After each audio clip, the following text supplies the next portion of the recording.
Aujourd'hui, je suis avec Antoine Chevalier. Il produit des noisettes en agriculture biologique dans le sud du département de la Vienne. Merci Antoine de nous accueillir sur ton exploitation. Et du coup, je pense que tu as entendu parler de la loi dite Duplon qui est censée lever les contraintes pesant sur les agriculteurs. Moi, je voulais comprendre aussi si on pouvait faire de la noisette sans acétamipride. Quelles conséquences ça a et est-ce que tu penses qu'on peut en vivre quand même? Nous, on a fait le choix ici dans l'agriculture biologique de se dire, OK, on va avoir des problèmes, mais du coup, ce qui nous permet de garder la tête hors de l'eau, c'est le modèle économique qu'on a. On veut des prix qui équivalent à la difficulté du travail qu'on rencontre pour faire de la qualité. En fait, les coûts environnementaux, ils sont déjà intégrés dans notre produit final et vendu. Ce que n'ont pas souvent les agriculteurs conventionnels qui sont pris dans des logiques industrielles, ce qui fait que eux, à leur niveau, ça fait sens d'utiliser l'arsenal chimique parce que ils ont le contrôle sur rien. Et du coup, la loi du plomb, elle vient répondre à cette crainte du futur, mais d'une façon qui est technique et qui oblitère tout un tas de problématiques. Elle vient ne rien changer au statu quo politique et productif. Et du coup, qu'est-ce qu'on pourrait faire à ton avis pour répondre à ce problème? On a des agriculteurs qui, à un instant T, sont pris dans ce système et qu'il faut faire changer.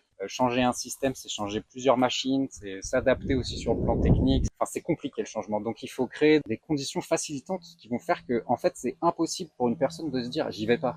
Et là, il n'y a pas 36 solutions. Il faut garantir les prix. Il faut que le bio, ce soit rémunérateur par rapport au conventionnel. Par exemple, la loi sur les prix planchers qui a été votée l'année dernière à l'Assemblée nationale et qui avait été proposée par les écologistes, ça pourrait être un premier pas de garantir des prix rémunérateurs. C'est un premier pas qui est indispensable. La plupart des collègues conventionnels qui demandent le retour de ces pesticides dangereux, ce qu'ils ont en face d'eux quand même, c'est un prix qui va jamais changer de la noisette. Donc si déjà on leur permettait d'avoir des prix garantis, là déjà je pense qu'il y aurait des levées de boucliers bien moindres. Merci Antoine de nous avoir accueillis. Merci pour ce temps et tes réponses qui sont très riches d'enseignements. Et merci pour le travail que tu fais parce que c'est important. Merci. C'est important qu'on se nourrisse avec de la nourriture saine qui nous protège, qui protège nos enfants. Et d'ailleurs, si vous avez envie de vous opposer à la loi du plomb, sachez que les 29 et 30 juin, il y a une mobilisation nationale, mais aussi locale. Et à Poitiers, il y aura une manifestation le 29 juin qui partira de la préfecture à 11h. Donc on compte sur vous nombreux pour protester contre cette loi qui va dans le sens de l'industrialisation de notre agriculture, de la destruction accélérée de l'environnement. Et nous, on n'a pas envie de ça pour nous puis pour nos enfants.